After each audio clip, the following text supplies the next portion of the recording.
Hello friends, and welcome to another book review. So today I'm going to be talking about Incendiary by Zoraida Cordova.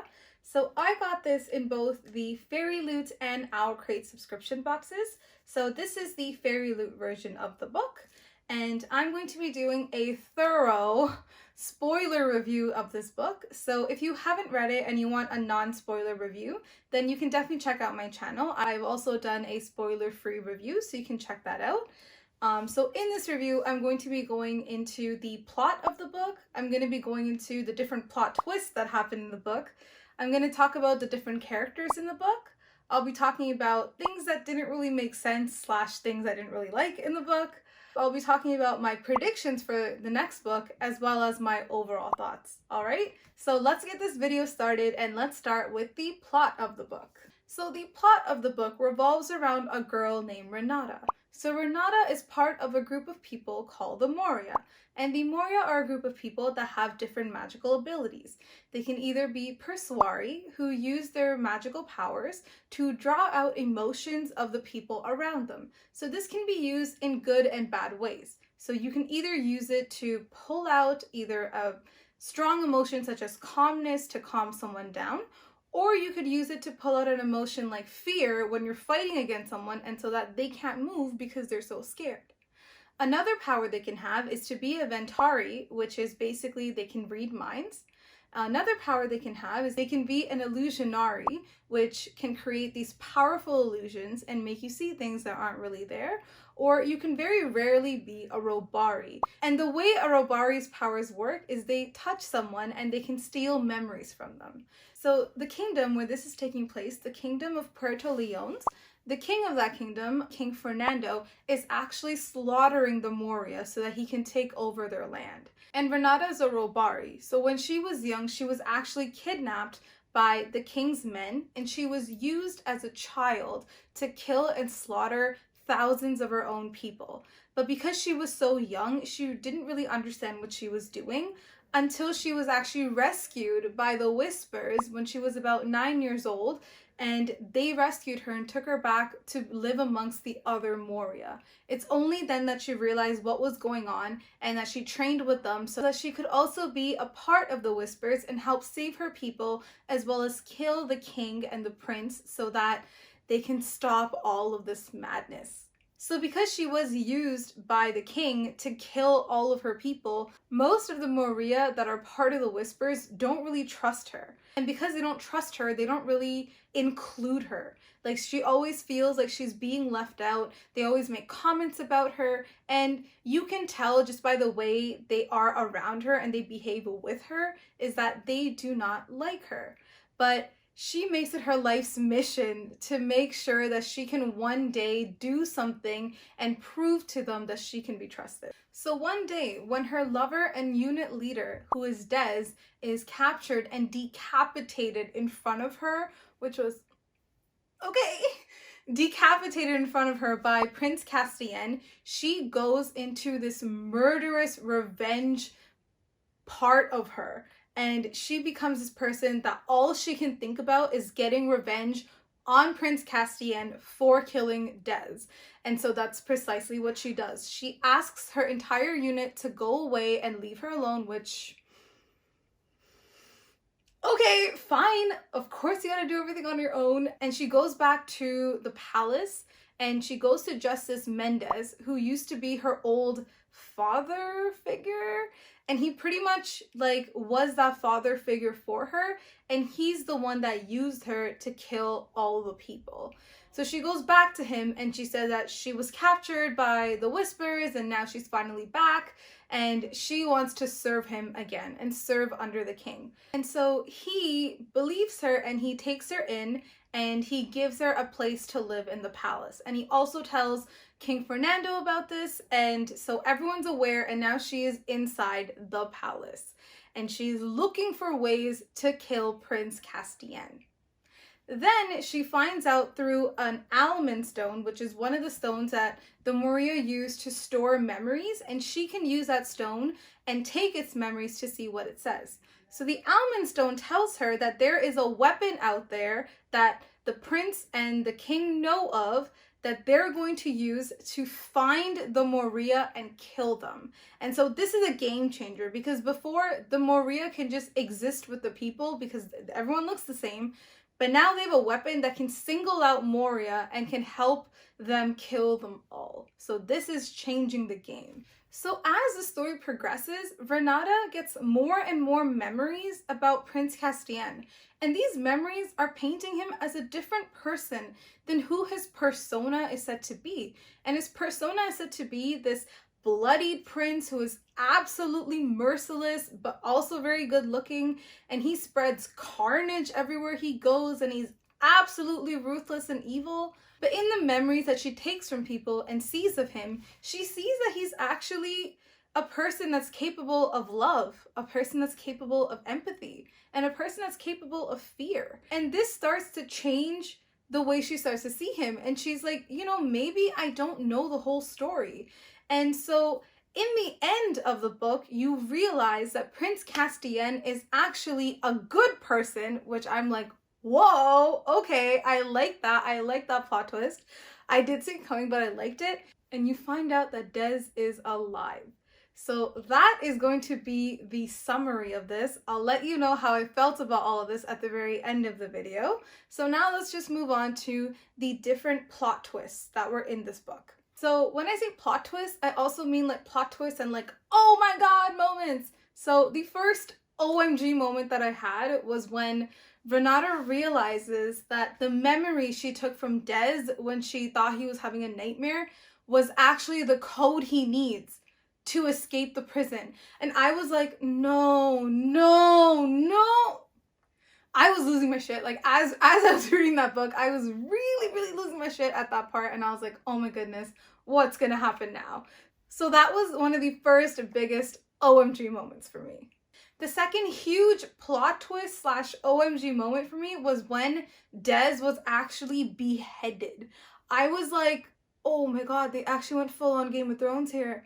I did not see that coming whatsoever. Like I fully thought, you know, they're gonna rescue him and then like they're all gonna fight together, and I totally saw the story going a totally different direction, and it didn't. And obviously this was all a huge misdirect in the end, but in that moment I was just like, oh no, oh no, this is not what I thought was gonna happen. Oh my god. So very well done. I absolutely love that plot twist. I thought it was great. So let's move on to the next one. So the next plot twist that I thought was really damn was when Davina was revealed to be the magpie, and I was like, oh my god, whoa. Like I did not see that coming. Like I thought it was gonna be Lady Nuria at the time, which it ends up being because this is a big misdirect. But I was like so shocked. I was like, this is such a good plot twist that this one person that you're so unsuspecting of, and she doesn't really say anything, she's the magpie. I was like, what? And then obviously like this ends up being a big misdirect, and it ends up being Lady Nuria as I guess. But this was definitely one of those OMG moments for me in the book that I was like, oh my god, I did not see this coming. So really like that.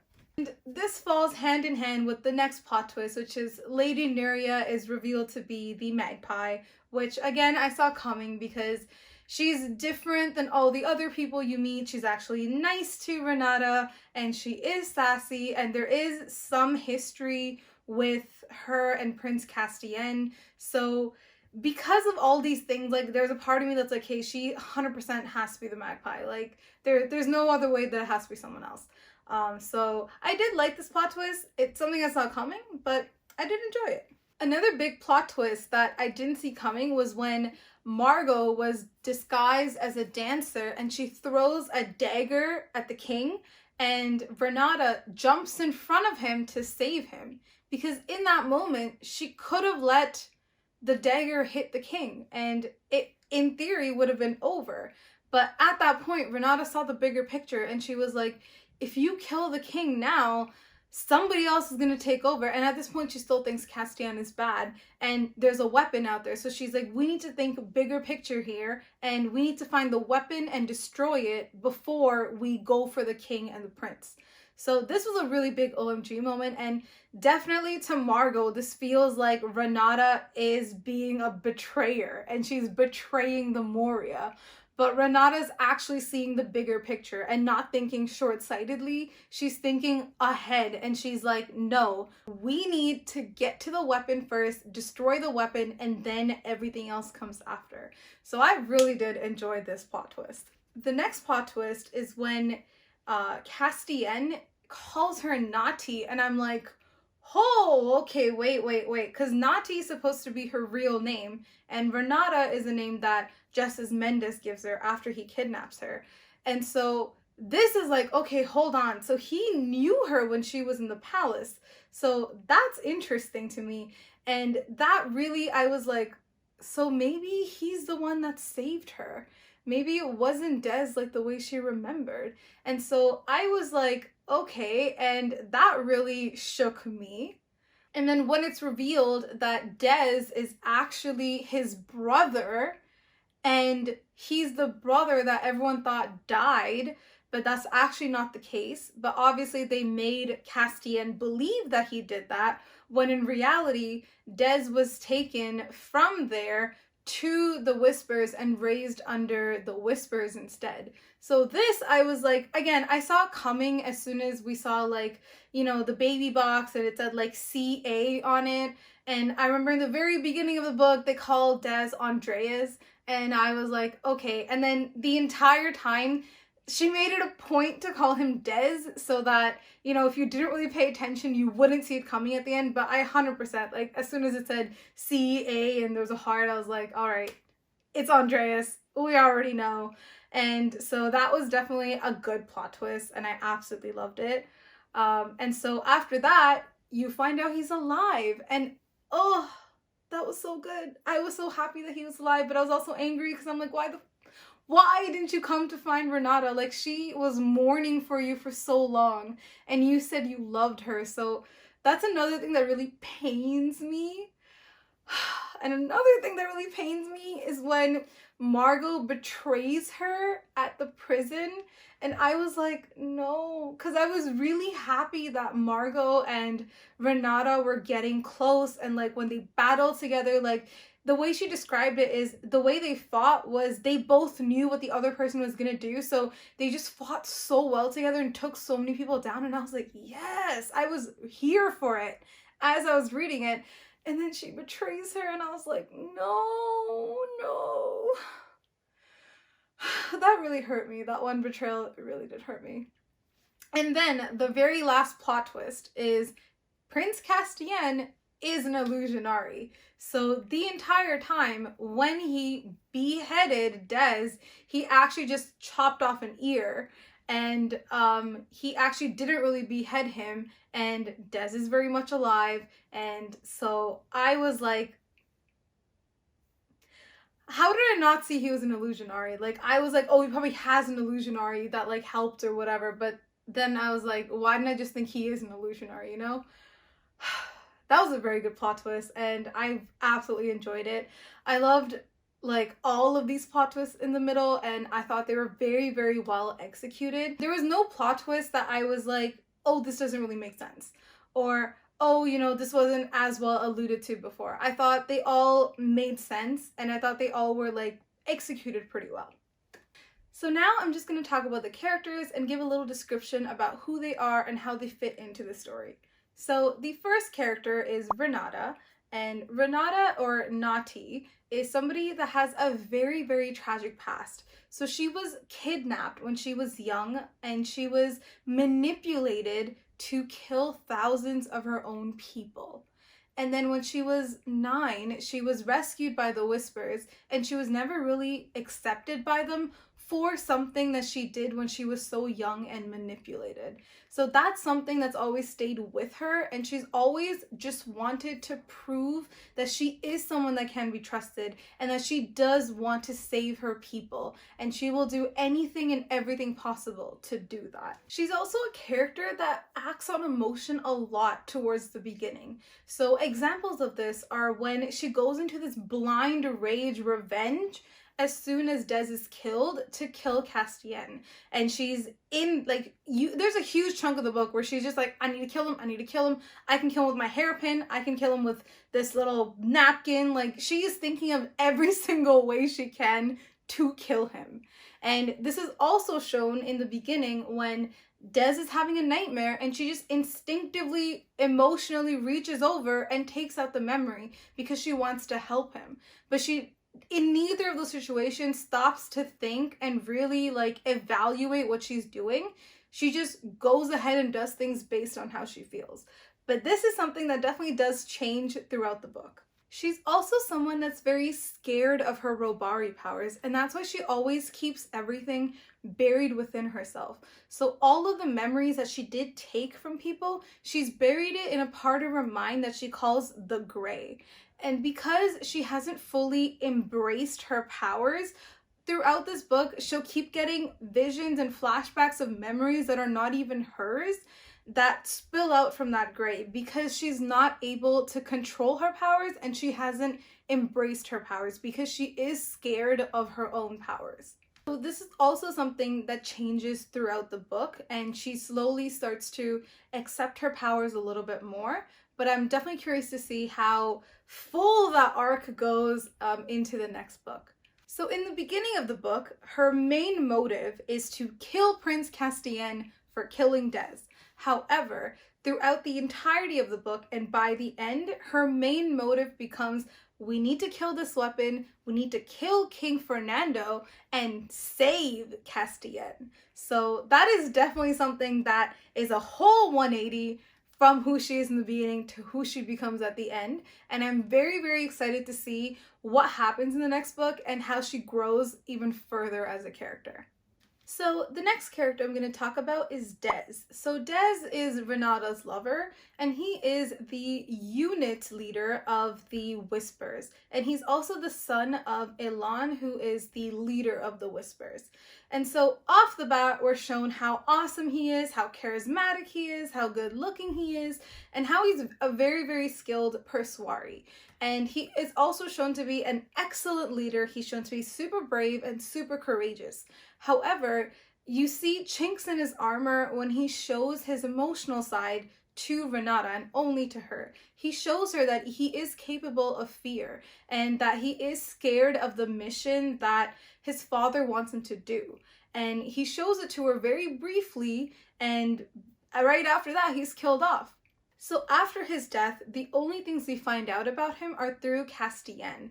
And Castienne tells us that he's actually gone to find the knife of memory and that he's run away. And so that's something that completely contradicts who his character was made out to be in the beginning, because he is somebody that's always going to be there for his people and fighting and all these things. But now we found out that he ran away. So that's something that I was like, whoa, whoa, whoa. This did a what?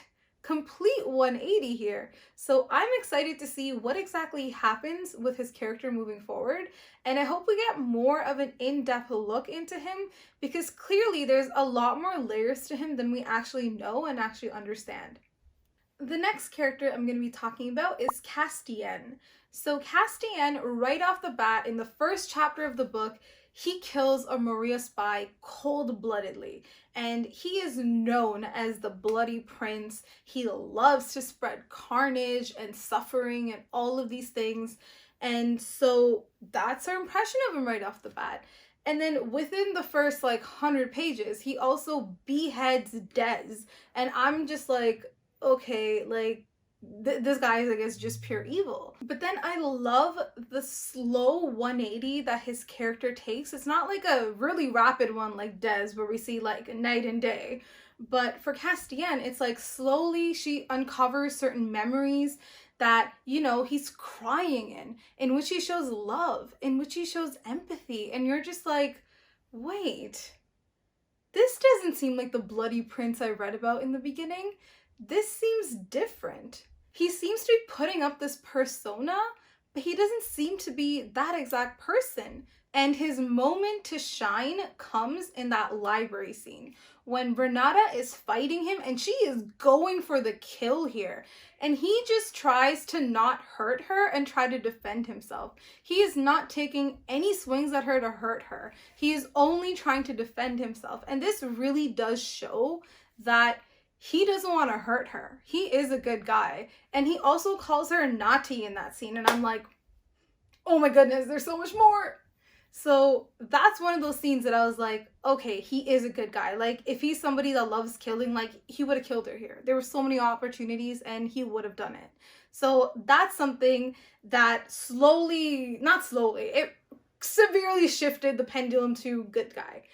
And then he reveals that he's had to keep up this bad guy persona for his dad because his dad is an awful human being and he's trying some way to stop him and to stop the slaughter of the Moria because he is a Moria and he is an illusionary. So I am super excited to see where his character goes because he's super sly, charming, cunning, like everything. So I am very excited to see where his character goes. I think out of everybody, he was my favorite character just because of the way everything ends up falling into place. I really, really liked it. So I'm very excited to see what happens to his character. The next character I'm going to talk about is Justice Mendez. So Mendez was a very gray and complicated character for me because on one end, he did kidnap a lot of children and use them to kill their own people, which is messed up and awful. But on the other hand, he is a very fatherly figure to Renata. And he's very, very nice to her. He cares about her. When she comes in back to the palace, like, he's so kind to her. And it's very unnerving.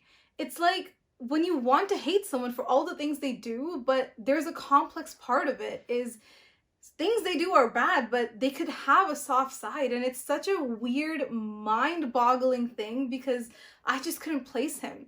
And then obviously you find out that he knew all along and he suspected her, and so he was keeping a close eye on her. And then when she does make him a shell, she takes his memories and she sees that he did have a wife and a daughter and he lost them both and he loved them both very much. So there's a part of me that thinks, as bad as a person as he was, he genuinely did see Renata as a daughter and he saw his daughter in Renata. So it's such a weird thing for me because he's such an awful character, but I do genuinely think he cared about Renata.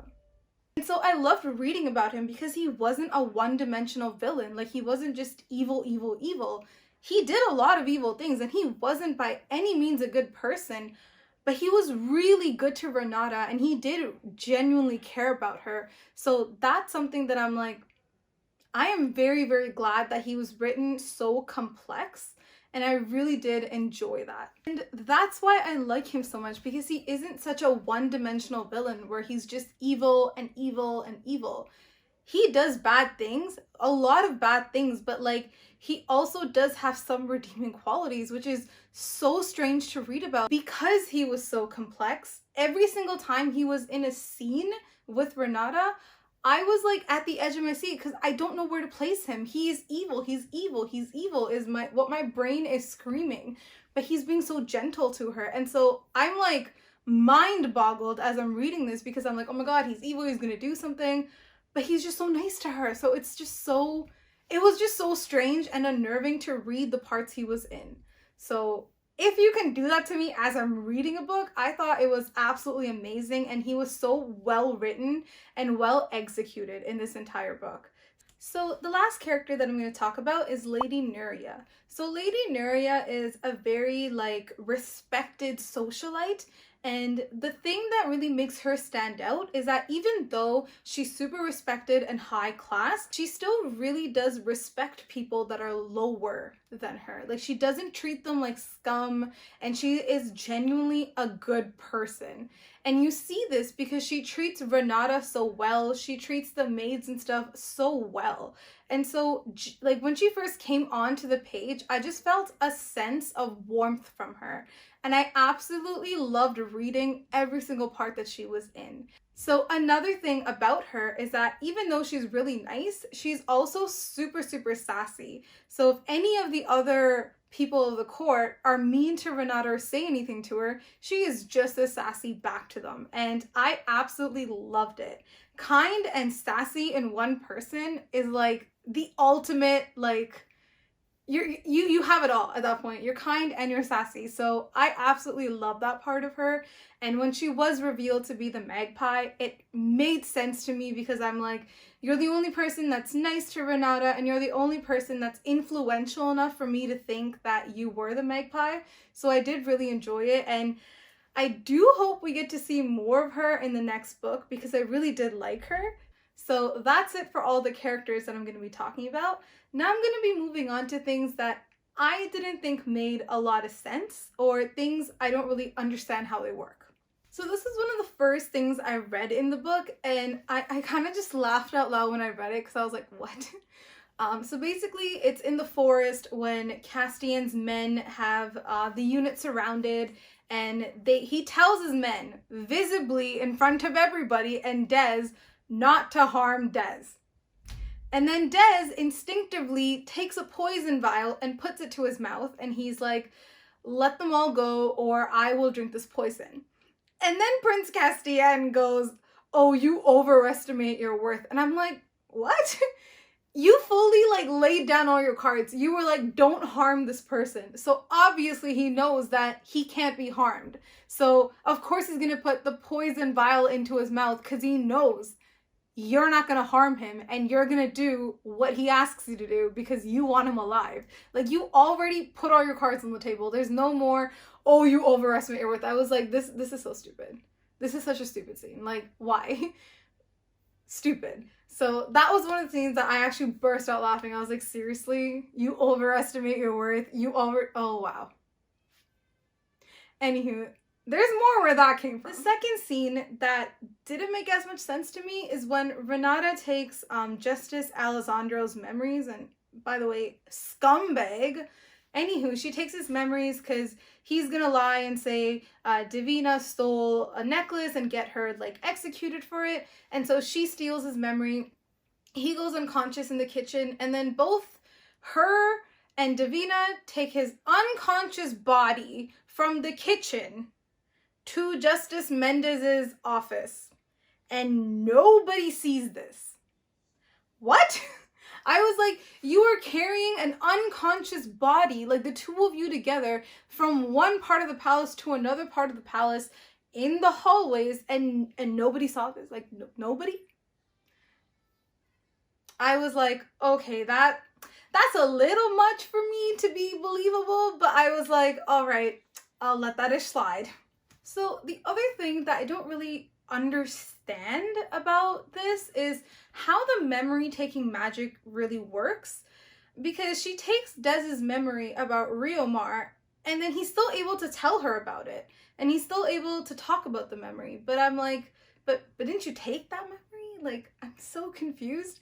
So I guess one way to explain this would be maybe like she only takes a part of the memory and so they remember everything else leading up to it, but not that specific thing. But he talks about it specifically after she's taking the memory, so I don't get it. And this happens even when she takes Nuria's memory about Castienne. She's still able to talk about it. So I'm like, I am so confused. Like, does it slowly diffuse out of your memory? Like, I don't really get how that works. So that was another thing that I was like, I don't really understand.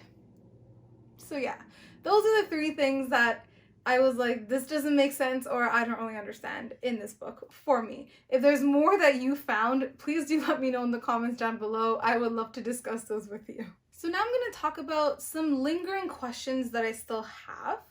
So the first question is, what exactly is the Knife of Memory? So this is something they allude to in the very beginning of the book, and I read it and I was like, okay, this definitely has to come into play at some other point or else they wouldn't have just mentioned it, and it does. So I really want to know what it is and what it's going to do and how it's going to play a part in like the next book.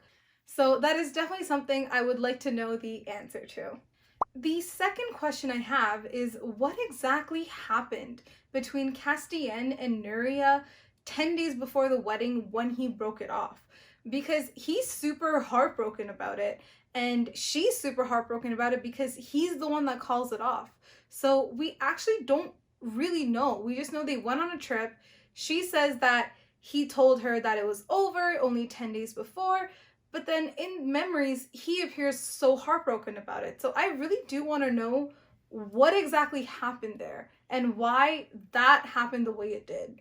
So that's something I really do hope they talk about in the second book, because it could be me. I could have not, something might have went over my head, but I don't know if that was properly explained. So I hope it is more touched on in the next book.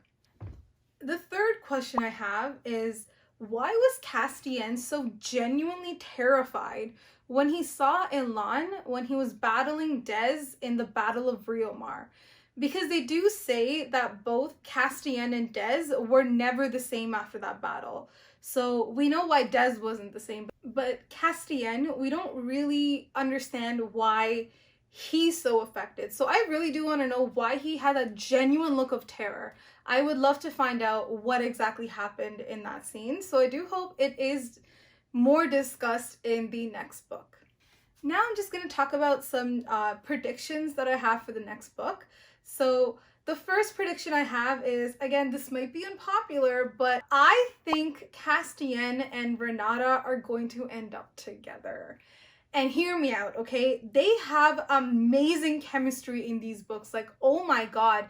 Even when they were fighting with each other, I was like, I feel so much chemistry from this. Like, holy, like, oh my God. It was good. So I really do think that they might end up together, and it sucks because I feel like either Nuria or Des is gonna have to die for this, or the author might pull a, fairy tale ending and make Des and Nuria end up together. You don't know, but I feel like Ren and Castienne are going to end up together. So who knows, but this is what I think. Another prediction I have is, I think they're going to find the Knife of Memory, but I don't think that it's going to be used to help save the Moria. I feel like it's something they're going to find, but I feel like that's not in the end what is going to be used in order to do the saving and in order to kill the king and all that stuff. So that's what I think. I also think, well, this is more of a hope and a wish more than a think, is I really do think that Renata and Margot are going to settle their differences and have another badass fight scene together, because that was one of my favorite scenes in the book. Just like when they fought together, like not against each other, together. It was so good. Just reading about that, like they were literally like extensions of each other. Like the way they fought was so harmonious. So I really, really am crossing my fingers to see if that's going to happen in the next book, and to see if they do end up settling their differences. So those are my 3 predictions for the next book. So now my final thoughts on this book. So I absolutely enjoyed this book. I devoured it. And it had me hooked from the first chapter, because the first chapter starts off with somebody burying a body. And I was like, okay, this book, no chill, like this is how we're starting. So it had me hooked. I was like, damn, okay. And it did not disappoint. Even though I could predict most of the plot twists that were gonna happen, I still really did enjoy them, because there were quite a few plot twists that I didn't predict. And so I enjoyed those, I guess, a lot more, since I couldn't see it coming. But even the ones I did see coming, I enjoyed a lot. I thought it was very, very well done. And I thought like everything came together really, really well at the end. And I was very, very, it had a really good payoff in my opinion. So I really did enjoy reading this book. One of the things that I thought was a little weird was the beginning and middle, in my opinion, were very well paced. But the very end to me seemed a little rushed, because we had a whole battle, and then we have them going to the jail and meeting the Robari. Then we have another battle there. Then Castienne gets captured, and then Castienne is saved by Renata, and then they go to a cave. Like all of this happens in like the last 50 pages. So I just thought the end was slightly rushed. I thought it was good. I didn't think it was bad or anything. I just thought it was more rushed, and it was at a different pace than the beginning and the middle. And I did like the pacing of the beginning and the middle. So that's why I guess the last 50-ish pages seemed very, very rushed to me. So all in all, I would definitely give this book a solid 4.5 out of 5 because it literally knocked it out of the park, you guys. I thought it was so good. I would highly recommend it to anyone. I think it was absolutely amazing. I also gave my other copy of the book to my cousin to read it, and we've both been talking about it. She also really, really liked the book, and she's mad at me because she didn't know it was part of a series, and now she has to wait for the next book. So I will definitely be purchasing the next book because I thought it was absolutely amazing. So I highly, highly recommend it. Can't recommend it enough. Thought it was great. So that's the end of this review, you guys. If you stayed this long, thank you so much. I would love to know what you guys thought of this book down in the comments below. Did you like it? Did you not like it? What were your favorite characters? What were the parts of the book that you absolutely enjoyed the most? What were the parts of the book that didn't really make sense to you? Like, I would really love to know and discuss it. I had a really fun time just like dissecting the story and like really being able to talk about it as a whole, and it was a really good experience. So I'm excited to do these for future books as well. Let me know if you like the format of this video. This is the first time I'm doing a review this way, so I would love to get some feedback on what you did like and what you didn't like. And yeah, that is the end of this review. If you did like this video, please do give it a thumbs up. And if you are looking forward to future reviews from me, which I will be doing, you can definitely subscribe to my channel. I will also be putting out some more reviews in the future, and if you want to check out some previous reviews, they're also listed on my channel that you can check out. If you're interested in subscription box unboxings, I also have those on my channel, and I will be doing future ones, so you can go check out those as well. And that's the end of the video, you guys. I hope you all have a great day, and I hope you're all staying safe. Bye for now.